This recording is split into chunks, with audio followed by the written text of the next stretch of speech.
Thank you, and welcome to our September-October Journal Club for the American Thoracic Society.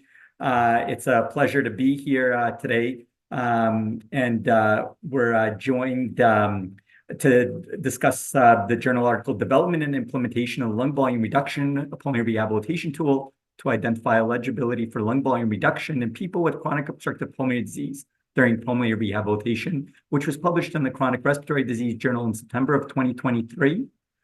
We thought it was a good article to bring up as it differs from some of the cohort and clinical trials that we've discussed in rehabilitation. It's a pleasure to be joined today by Rogih Andrawes from the University of Toronto, University Health Network, who's a master's student through the Institute of Medical Science, and he'll present the article for us in summary form over 20 minutes. It's also a pleasure to have the first author, Sara Buttery, from Royal Brompton Hospital and Harefield Hospital, United Kingdom, who's a physiotherapist, who will lead the discussion and answer questions. And we have a number of discussants and panel members today from the web committee, including myself, Dr. Dmitry Rozenberg from the University of Toronto Health Network, Dr. Antenor Rodrigues from Unity Health in Toronto, and also Dr. Linzy Houchen-Wolloff from the University of Hospital in Leicester in the United Kingdom will serve as a moderator and discussants. So it's a pleasure to be here today. If you could put your mics on mute and also dim your screens, and then we'll go back, stop the videos. And then once Rogih presents for 20 minutes, we'll have an opportunity from the audience and the discussants to go over the paper and next steps. So look forward to it. Thanks. Over to Rogih. Thanks. Awesome. Thank you so much for the introduction, Dmitry. I will share my PowerPoint.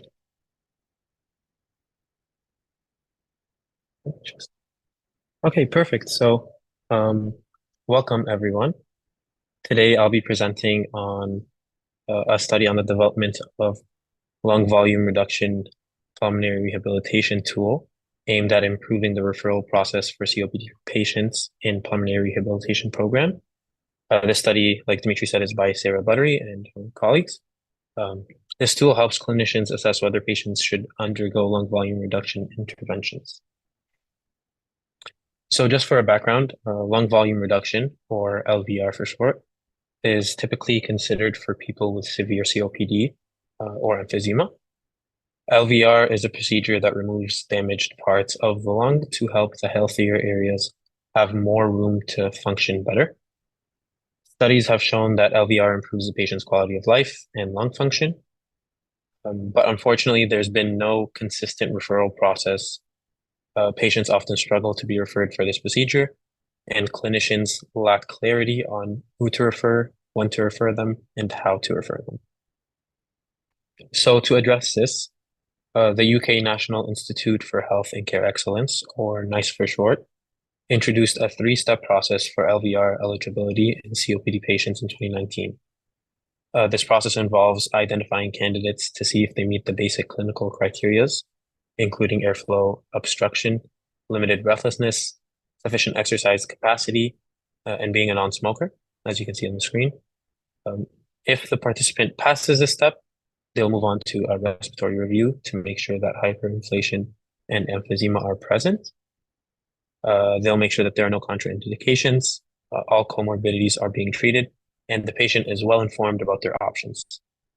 Now, once the patient has passed step 2, they move on to a multidisciplinary team review, where they'll have the final decision on the patient's suitability for a lung volume reduction surgery. The main aim of this study is on developing a tool so that pulmonary rehabilitation clinicians can routinely assess if their patients meet the criteria for a lung volume reduction referral, which is the step 1 of the previous referral process.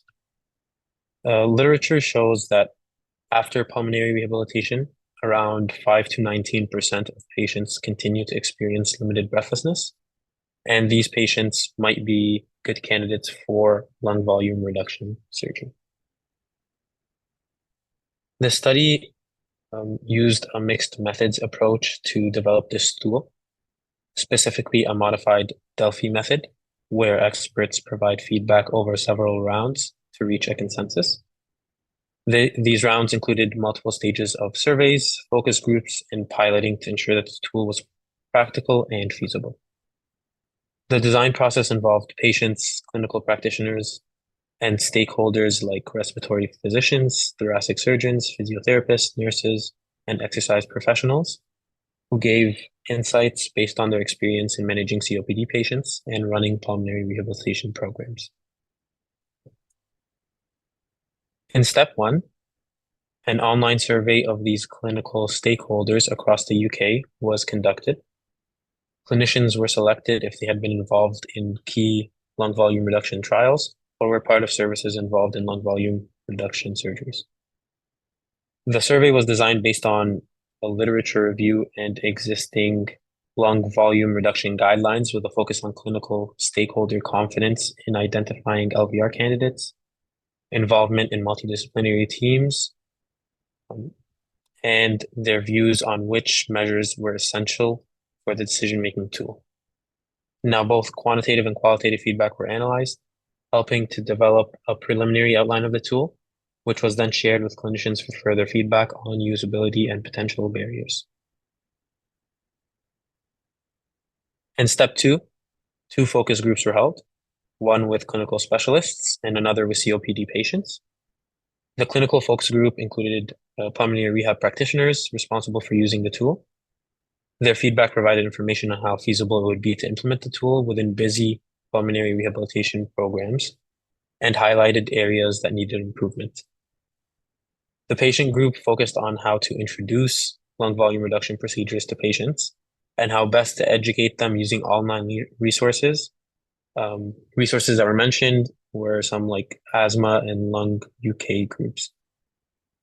Both groups' feedback was analyzed thematically, and the tool was revised based on their input to ensure it was both practical and user-friendly for clinicians and understandable for patients. In step three, two strategies were used to assess the validity of the tool. So the first strategy, the tool was sent to 4 pulmonary rehab services in London, and feedback on the tool was gathered via virtual meetings or email. The research team then analyzed this feedback, and the second strategy involved presenting the tool to pulmonary rehab teams across the UK in 2 national meetings, as well as regional specialist LVR meetings. After gathering this qualitative feedback, clinicians who had not been involved in the tool's development were asked to rate its content validity using a CVI questionnaire.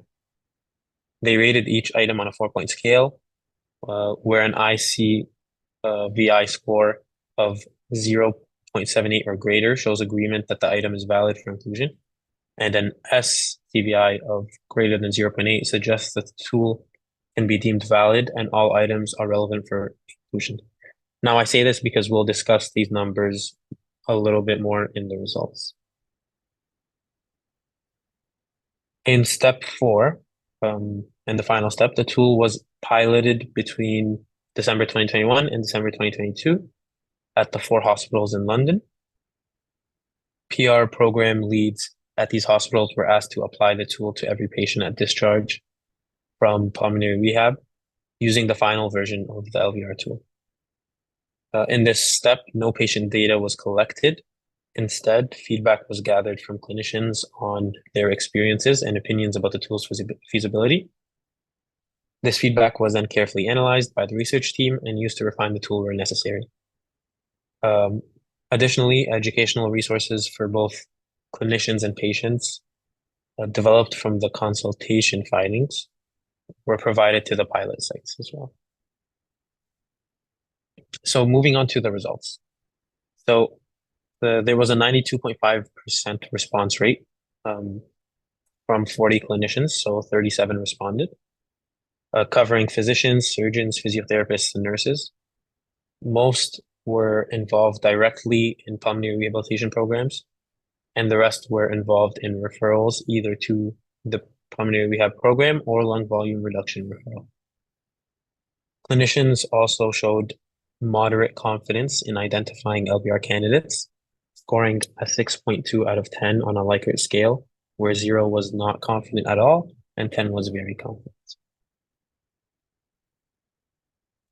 Here you can see that all the key lung volume reduction assessment components were rated as essential by 54% to 97% of clinicians, with only patient understanding and prior investigation being labeled as unnecessary, but by only 2.7% and 5.4% respectively. Clinicians also did raise concern about the need to upskill pulmonary rehab staff and the increased workload from secondary care referrals with this tool. From the clinician focus group, the main feedback was to streamline the tool and focus more on the key criteria for simplicity and nationwide use. They also highlighted challenges in accessing clinical information from non-specialist referrals, like access to scans to determine eligibility. The patient group emphasized the need for clear, simplified lung volume reduction information, suggesting brief explanations with educational resources rather than detailed discussions. Regarding the feasibility, all 14 centers felt that the tool could be easily implemented, as the necessary information was already part of their routine assessments. However, clarification was needed around specific investigations and timelines. Clinicians were comfortable introducing the tool to patients, and educational resources from the Asthma Plus Lung UK group were appreciated as well. Here is the validity scoring of the tool.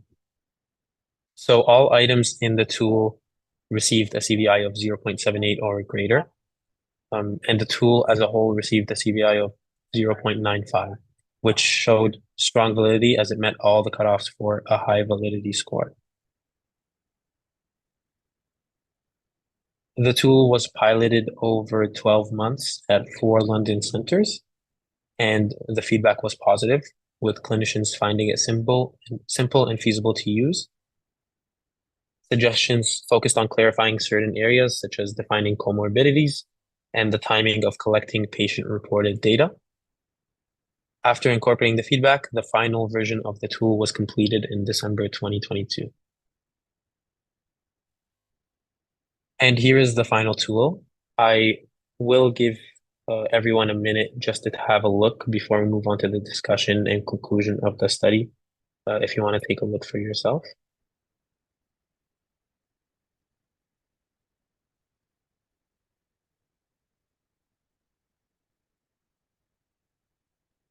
So moving on to the discussion, the LVR PR tool was created to follow the NICE guidelines for systematically assessing COPD patients in pulmonary rehabilitation programs. Its main purpose is to identify those patients who may benefit from the lung volume reduction interventions. The tool focuses on key criteria like diagnosis, exercise capacity, comorbidities, and breathlessness. Most importantly, the tool was made to be straightforward, practical, and not too burdensome for either clinicians or patients, and that's exactly what it achieved. During the tool's development, prior investigations and comorbidities were initially seen as useful elements, but were later deemed non-essential due to the difficulty of accessing some patient information. To address this, the criteria for comorbidities and exercise capacity were adjusted, ensuring they were clearer and more practical. Clinicians' roles were also clarified to include basic educational resources, but the more in-depth discussions about eligibility would take place with specialists after further review. The creation of this tool also came with its challenges. One of these challenges, for example, is the need for more lung volume reduction education for clinicians and the sensitivity surrounding discussion with patients who may not actually be eligible for the procedure. The feedback from the patients was clear. they prefer to be introduced early to all possible therapy options, even if they may not be suitable for some. Unlike clinicians, patients were less concerned about the sensitivity around including lung volume reduction therapies. They emphasized the need for better educational resources, making them more accessible, clearer, and of higher quality. Now, looking ahead, the next step is to conduct further research to confirm the tool's reliability and validity. The possibility of creating a digital version of the tool to streamline its use in clinical settings is another future step. And then lastly, the challenges posed by COVID-19 have highlighted the need to explore alternative exercise tests, such as the sit-to-stand, for example, for patients who can't complete traditional assessments. One of those assessments that COVID-19 had stopped in some of these hospitals was the walk test, for example. The study had several strengths, such as gathering input from a wide range of stakeholders, including both clinicians and patients who were familiar with the pulmonary rehabilitation and could reflect on their prior experiences. Using the modified Delphi method to build consensus was also another strength. The tool also promotes patient empowerment by introducing therapy options early in the disease process, aligning with self-management principles. It was also designed to be feasible in pulmonary rehab settings and adheres to the previous NICE guidelines already published.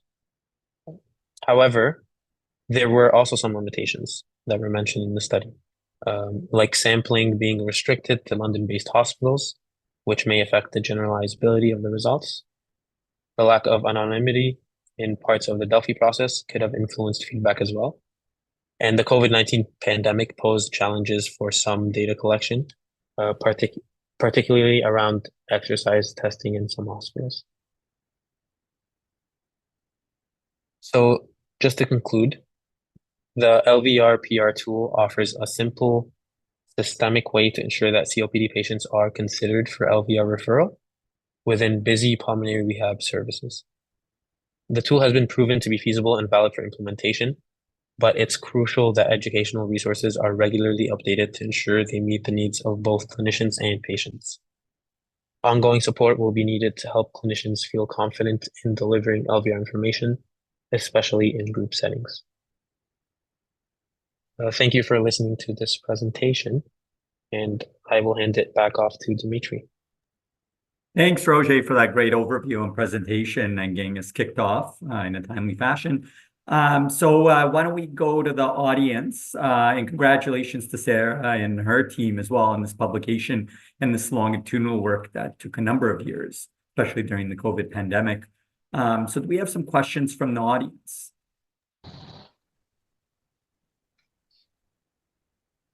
Would you like me to start, Dmitry? Sure, please, Linzy. Yeah. Go ahead. Just to echo what you said, Dmitry and Sue, in the chat, I think, Rogih, that was a really clear way that you presented it, so thank you. And Sara, congrats on a great paper. Can we start maybe with the methods? Obviously, you used a bit of a mixture of Delphi and nominal group techniques, which are, two different consensus methods. So I'm just wondering why you sort of had that hybrid rather than just choosing one over the other, and maybe just sort of highlight what the benefits and limitations of doing that are. Yeah, so we decided to use that sort of modified Delphi approach because where there's sort of the limited evidence around, limited literature, I suppose, around identifying patients for LVR, we wanted to open up more of a sort of an open conversation and discussion around this, rather than the sort of closed questioning and surveys of the Delphi approach. So we wanted to be able to open up the discussion and have those focus groups, to really understand some of the aspects that might, or the limitations or barriers that might exist in implementing and facilitating this process that NICE has suggested. Because although the NICE had suggested it, it wasn't happening, and we needed to understand a bit more around why. Thank you for that. Any questions from the audience? Richard's got his hand up. Let me ask a question that sort of goes beyond the paper. I'm wondering how things are going in Britain in terms of volume reduction procedures. And the paper doesn't really distinguish between volume reduction surgery and volume reduction bronchoscopic techniques. My impression is in the United States, the surgery is not done very often. I mean, we're 20, 25 years into the experience, and it isn't done very often. I think that your paper may help to promote these procedures, but how's it going in Britain? Yeah, I mean, there has been a lot of nihilism, and we haven't really gotten over that based on the surgical sort of risks. And obviously that has changed our understanding of that in the last sort of decade, really. But a lot of clinicians' understanding of these risks hasn't changed. And that is some of the work we're trying to do in getting people to refer more for these. Having the more novel procedures, I think maybe we have done more of these in the UK, and that has become more popular. And certainly having seen patients and that are suitable for both of these procedures, patients do seem to prefer these non-invasive procedures. But I think research has shown us that they do come with their complications as well, and they're not necessarily risk-free, and that's something that we need to work on, making sure that patients are aware of that. I don't know why there hasn't been as much surgery done in the UK. Certainly during COVID, this was put off, and we sort of had a preference for making sure we got the patients with cancer, those patients through the services, and then we struggled to recover a bit from that. So yeah. You know, in a disease where there aren't an awful lot of wonderful therapies, volume reduction surgery and bronchoscopic, the risk benefits are reasonable for the correctly selected patients. Yeah. So I've always been sort of flummoxed as to why we're not doing better in getting more people to the surgery or the. And I think that's also been my experience in presenting this tool since the paper's been published. There has been quite a lot of sort of maybe negativity around who should be doing this and who should be identifying the patients. And really, it's all of our jobs as respiratory clinicians to be identifying these patients and saying, you know, there is something else in our toolbox. And no, it's not suitable for every patient with emphysema. It is suitable for very carefully selected patients, but we should be making sure that we're, you know, considering every patient, and they are having that opportunity to be considered, so they're not getting so far down the line that once we think, oh, actually we do have LVRS or we have bronchoscopic valve, that they're not too sick to actually have it and they've missed their opportunity. You know, I sort of reflect that we've just in the U.S. a couple of days ago approved a drug that is for eosinophilic COPD, which is a small fraction of COPD patients, but I'm sure it'll be used because they'll advertise it on TV and people will be asking for it. Where volume reduction surgery doesn't have that sort of advocacy. Yeah, it's never quite sort of, like you say, it's been available for a long time, but it's had sort of periods of being more popular and less popular, and we're still trying to push forward with it. And I think part of it is the difficulty in identifying patients because it is this small sort of group. And certainly if there was a way within the community to identify hyperinflated patients quite easily, then maybe that would be more attractive. And there have been things suggested of, you know, how we identify residual volume based on spirometry and those sorts of things. But yeah. So this is one way we have suggested of broadly identifying patients that might be suitable. And certainly, again, using this nice criteria, not all of these patients will be suitable, but certainly that group of patients would need to be managed by a specialist respiratory physician. So they shouldn't, so that referral onwards into a secondary care environment is still justified. So yeah. Thanks. Thank you for that, Sarah. There are a few questions just to follow up on the prevalence of lung volume reduction surgery. So Suzanne had a question: how many lung volume reduction surgeries are done annually at these hospitals in London, and what percentages were referred for surgery? Yeah, that is a really difficult question because of the COVID period, and in the hospital I work in at the moment, we've also had another big event that stopped thoracic surgeries being performed. But we would say around sort of maybe 50 to 80 a year of lung volume reduction surgeries. But there isn't very good data on referral rates. So difficult to say what the referral rates are. So the number that was presented in this paper, so we looked at PR audit data in the UK, and we used that NICE criteria, and we compared it, and we looked at how many would be appropriate for a referral. And based on that loose criteria, we found that between 4.9 and sort of 19%. And this is obviously a really wide parameter of how many patients completing PR would be suitable for an onward referral. But this didn't consider patients with comorbidities, and it also doesn't consider patients that drop out of pulmonary rehabilitation. So, of course, the PR tool that is presented today, NICE suggests that we should be looking at patients that complete PR. But actually, as we know, many patients, or a large percentage of patients, will never be able to complete PR. Adhering to a program, particularly in patients that have severe hyperinflation, is very difficult. So one of the suggestions that came out of this paper is that perhaps we should be considering patients at the initial assessment process. And then whether we can use it as a sort of an incentive for patients to then go on to complete pulmonary rehabilitation is another question. And that could drive up the standards of COPD care, because we know that patients that do manage to complete PR have better outcomes. Thank you for that clarification. Antenor, did you have some questions? Yeah, I want to ask a question following up already on the subject you were discussing, because so right now I'm working in Canada, and I don't understand very well the UK system, so perhaps it's a curiosity, and that's where it comes from. But what I was wondering is, because one of the criteria here is you apply the tool at the end of the PR program, right? Yeah. And then there is a very important problem with referral to the PR programs already. So many patients may be missed, perhaps because they are not coming for the PR program, or because where they live, they don't have a PR program, or just far away.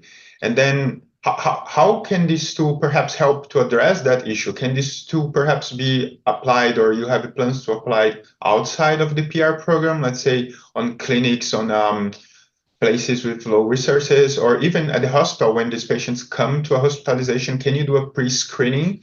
And perhaps this tool could be, if the PR, participating on the PR or completing the PR is mandatory for the surgery, perhaps it could be using advanced and used to improve also the referral to PR programs, if that's from benefit for the patients. So I'm just not sure how much the tool would be helping being applied just at the PR programs, if many patients, they are not coming for the PR programs at all.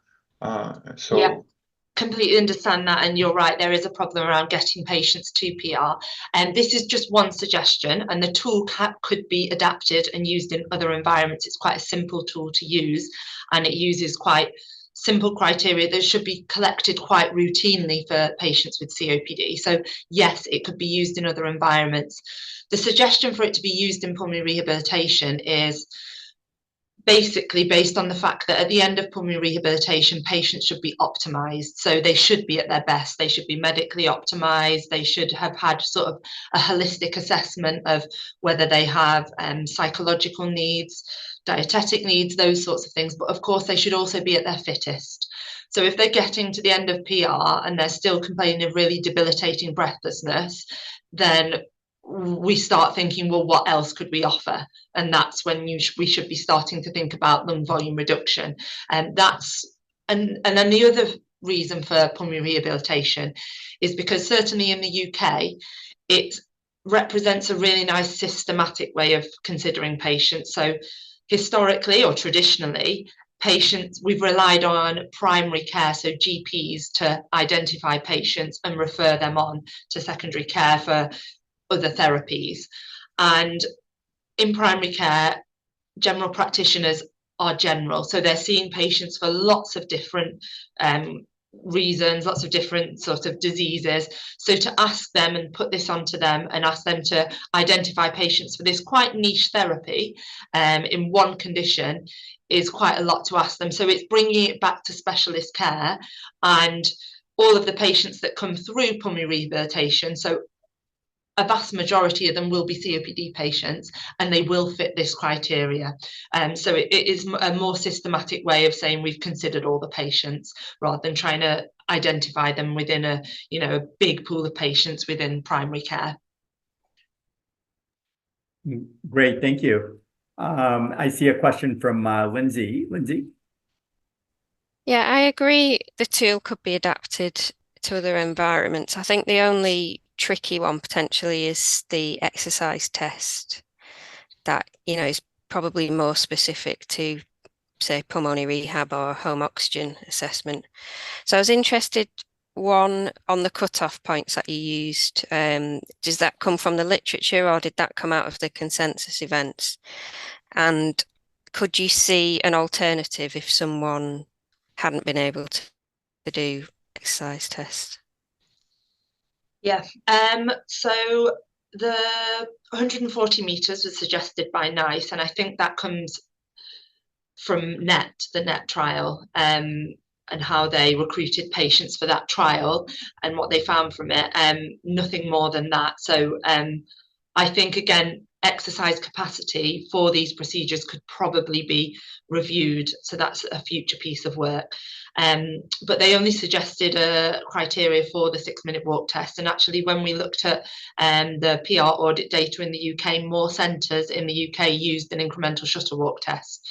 So we needed to have a criteria for that, and basically we just used the iBode score, which uses the incremental shuttle walk test, rather than the Bode score, which uses the 6-minute walk test, and we use the same category, so the 3 points, the most severe category for that, and that's the only way we did it. But again, as I say, I think a future piece of work would be to look at exercise capacity, or a tool that could be used to assess that, and whether there is, a 1-minute sit to stand test that could be done remotely, as I say, as a screening tool. So the question of fitness for surgery might be something different, but as a screening tool for who might be appropriate, there may be something else that we could use in the future.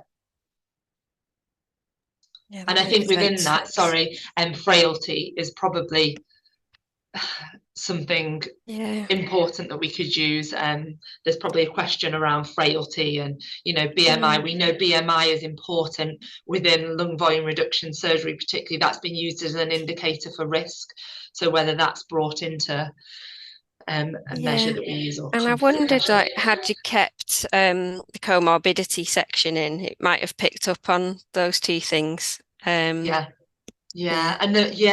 totally agree with you, and there was lots of discussion around that, and the reason we kept it within the sort of desirable section is just the clinicians' sort of anxieties around having to categorize comorbidities and how severe they were or weren't, and whether they would be a sort of an exclusion for an LVR procedure. So we left it as, if you have any information around this, brilliant, it would help us to make a decision. But, we're not going to say don't make a referral based on a patient having this comorbidity.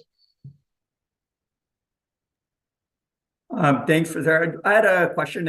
So with regards to the concept of frailty and individuals that may be slightly borderline to sustain lung volume reduction surgery, do you have any data on who may be referred, or did you guys consider the difference between endobronchial valve versus the traditional lung volume reduction surgery? How's that teased out in the current study? I didn't see that.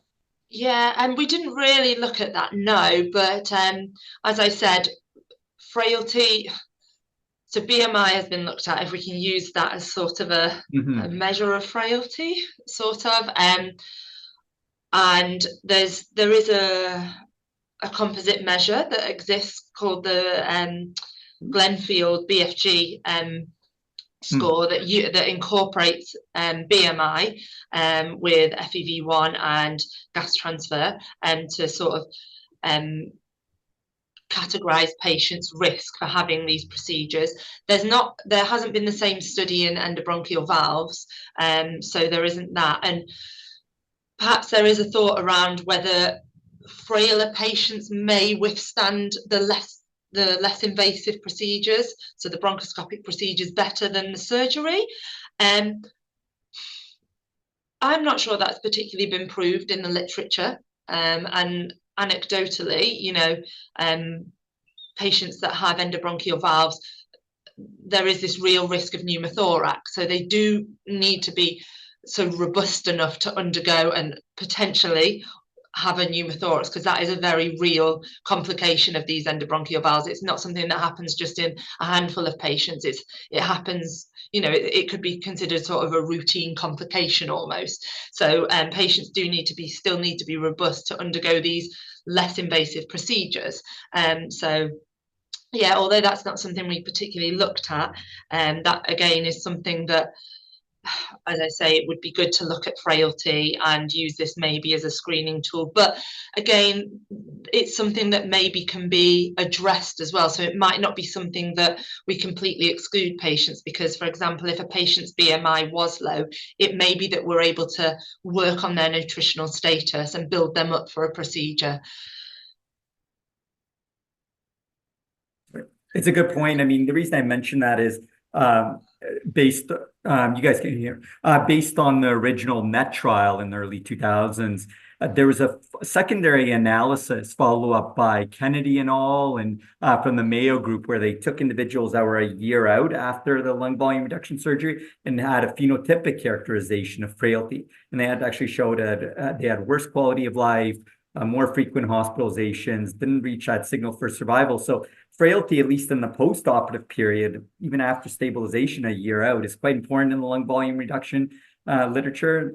That's the largest cohort that I'm aware of, but certainly something to consider in future studies. Yeah, and in the UK, perhaps we don't look at it enough, and so, you know, the sort of composite measures such as the Bode index and those that help us look at survival, we're not necessarily routinely using to select these patients. We use the exercise capacity and we look at the hyperinflation and gas transfer, but, you know, looking at frailty and health status prior to an intervention, it may be something that, and also to discuss with patients when they're sort of balancing the risk benefit of having an intervention such as this. What sort of outcome can I expect, and is it worth taking the risk for me? Maybe if the audience has more questions, Lindsay did put something into the chat, or maybe go to Rogih. Rogih, do you have any questions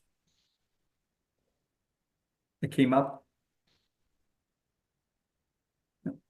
Sorry, I felt like the study was very, very clear.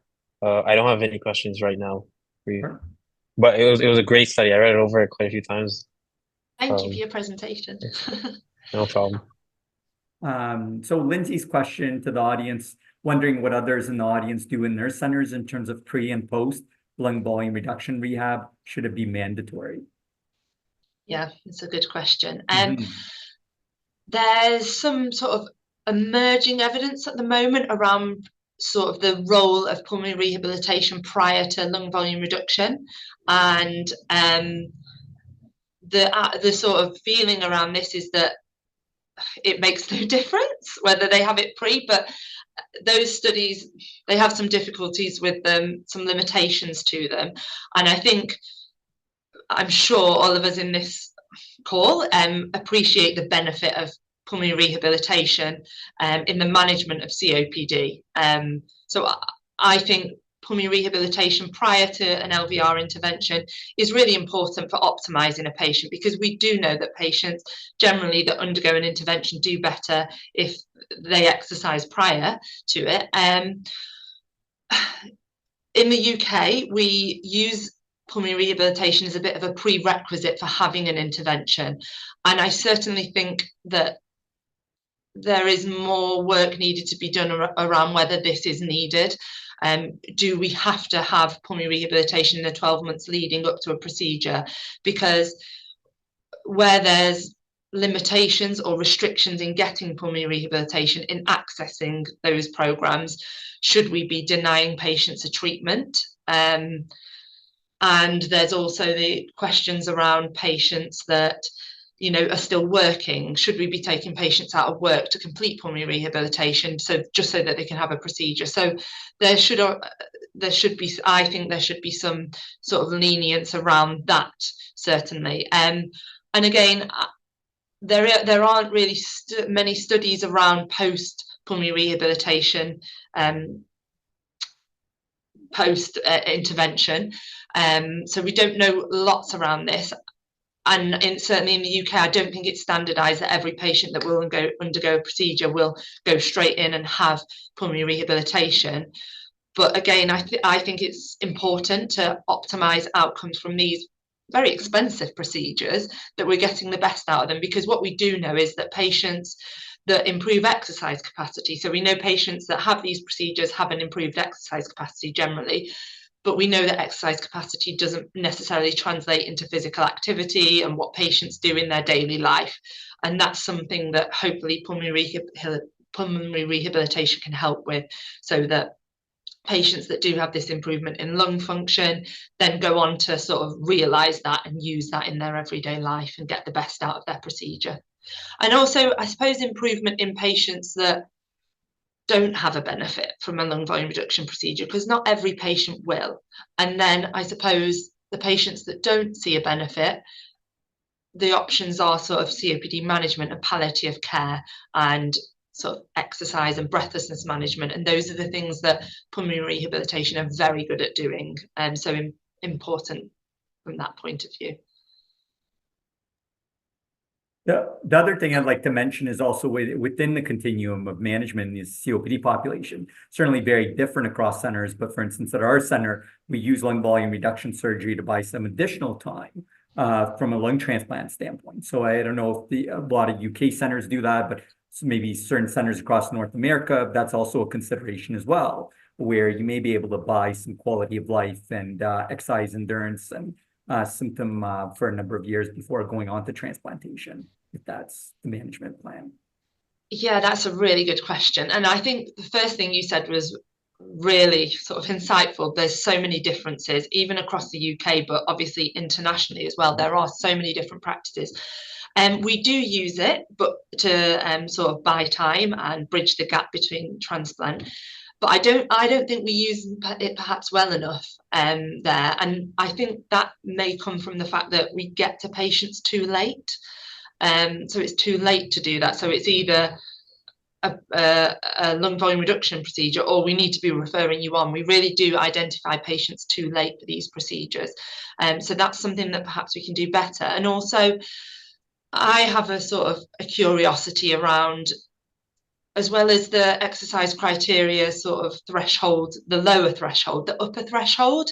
And so for those patients that symptomatically are saying, you know, I'm so breathless, I can't do my daily activities, but when they come in and do an exercise test, they're getting sort of 300, 350 meters.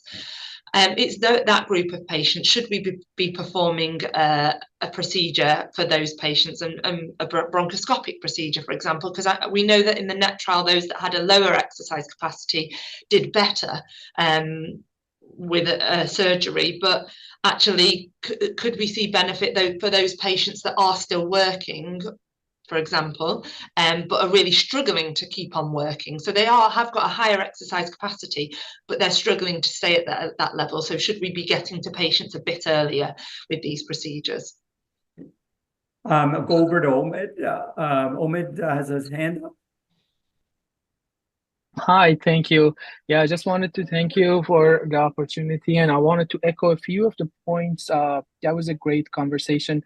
In regards to the local policies, at least I wanted to share that, like, we started to add the pulmonary rehab as a part of the mandatory requirement for going to this LVR at our center, and the rationale for that was basically the same thing as was discussed, that it would be helpful for them to know what is going to be the next step in regards to how much of the benefit for the ones that are going to be a candidate and the ones that necessarily may not benefit enough from going to the procedure. So we found some good overall improvement in the flow of these patients going through it, with addition of this mandatory pre-pulmonary rehab for it. We didn't have any experience for the post, and I was wondering if the centers that are doing it, what is their workflow, and what would be the actual, basically, if they are doing the same pulmonary rehab protocol for them, or are they going anything specifically different for it? I was curious to hear other participants' comments on that. Thank you. I don't know if I should be answering that. I haven't collected any actual data on what other centres are doing and if any other centres have implemented this tool. I know other centres have, but I've had some limited feedback around centres that have actually made slight differences to the tool. So they have implemented it at the initial assessment, and they've changed the way they sort of communicate the outcome with their referrers and with secondary care. So they have made little differences to the tool, and I would endorse that. So I don't necessarily see the tool as a completely finished project and something that every centre should be using. I think it's something that can be interpreted, because as we've established today, every centre is different, and the outcomes we collect are different, the way we accept or make onward referrals is different. So if you are thinking of using this tool, or thinking of trying to identify patients, I would urge you to sort of communicate with your secondary care and ask them how they would want to receive referrals, what would be acceptable to them, to make this work, because the idea of the tool basically is to get it at the forefront of people's minds more than anything. So however you do it and however you achieve it, is to make sure that it is at the front of your mind. So in the same way, when you see a patient coming through pulmonary rehabilitation and they're exercising and their SATs are dropping, you would automatically think, does this patient need an oxygen assessment? In the same way, I would hope that in the years to come, clinicians in PR would just have to eyeball a patient's sort of details and say, oh, that patient looks like they may be suitable for an onward referral for an LVR review, because that criteria and they seem to fit it. So it's not supposed to be a really burdensome, arduous tool to implement. It should be something that's at the forefront of your mind, and every patient should be systematically being considered. Thank you so much. Yeah. That's okay. Thank you. Thank you, Omid, for the question, Sarah, for the response. Any questions from our discussants, Antenor, Linzy? Yeah, maybe if I may. Antenor, So please. I was wondering, because you say some centers are implementing the tool right now. So I was just wondering if you have data on how much the tool improved the referral, or how many patients were being missed and the tool could identify those patients. What are the results like practically on that point specifically? I'm really sorry, I don't have that data. I know there's one particular centre that I'm working with that is collecting data on that, but I don't have it. So I'm really sorry, I can't comment. There's just one final question in the chat from Sue about the post-PR approach for whether someone's had a valve procedure or LVRS. Is there any difference? Yeah, again, so I don't think there's lots written in the literature about this. We haven't really ironed out our process of how we look at them. So traditionally, we've just implemented an LVR therapy service within our centre. So this is something that's going to be looked at. Traditionally, the valves would have a 3-day stay on the ward, and that's a safety stay, because we know that if a pneumothorax is going to happen, it's most likely to happen in the first 72 hours after a valve procedure. And during that time, we wouldn't necessarily see them from a therapy point of view, unless they have some airway clearance needs, or, you know, we're unable to get them home because they're not mobilizing. But generally that wouldn't be the case. They would go home, and then unfortunately we would hope that they'd be referred to pulmonary rehabilitation and be seen locally by a pulmonary rehabilitation team. What we hope now is to start getting them in routinely to pulmonary rehabilitation, as I've mentioned earlier. Whereas post LVRS, they are seen sort of day one, and we get them up and we're quite sort of fairly aggressively making sure they're mobilizing on the ward, and also doing sort of some shoulder exercises as needed, making sure they're clearing their chest, all of those things. Richard Casper? Just one last thing. Just getting back to the issue of volume of surgery versus bronchoscopic, it's hard for me to believe there isn't an established difference in morbidity of the two procedures. I mean, clearly there is, and I wonder if a direction for your future work would be to sort of develop the tools that would separate patients into those two potential groups. It seems to me that would be worthwhile. I mean, especially, I think that part of the reason why surgery isn't done is that pulmonologists don't like to refer to surgeons. Possibly. And that's why the bronchoscopic techniques sort of had a lot of attraction. Yeah, and looking at, so I did look at some of the data from our registry that collects data on valves, but just in the UK, and there seemed to be no real difference in survival over a longer period. So there was an initial slight difference in the post-procedural mortality. So, but yeah. It's not a randomized trial, of course, but no, it's not. Then well, you might expect more severe patients to be referred to the less morbid procedure. So it's hard to tell. Yeah, it is. But that is an really interesting piece of work. Yeah. Thank you. So we have time for one more question or two. I did wonder about whether there was a plan to do an economic analysis down the road from the registry data or from this data that you have available. Yeah. So I looked at, I did a randomized control trial comparing endobronchial valves and lung volume reduction surgery. And part of that trial, we planned to do an economic evaluation, and we lost funding for our health economist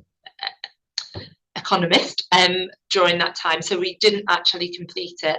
But that is something that we really do want to look at, because I think what I found from that trial with the RCT was that was this idea that there were a lot of complications after endobronchial valves, and a lot of patients were brought back in for repeat procedures or repeat bronchoscopies and exacerbations. And so although the initial procedure was less expensive than a surgery, actually the cost of bringing patients back in and revisions and redoing and moving valves around, actually were they about the same?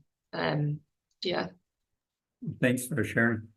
So I think if there are no other questions in the chat or from our discussants, and just ask Sara if there's anything else you'd like to add about the paper at all. No, I don't think so. That's been really enjoyable chat.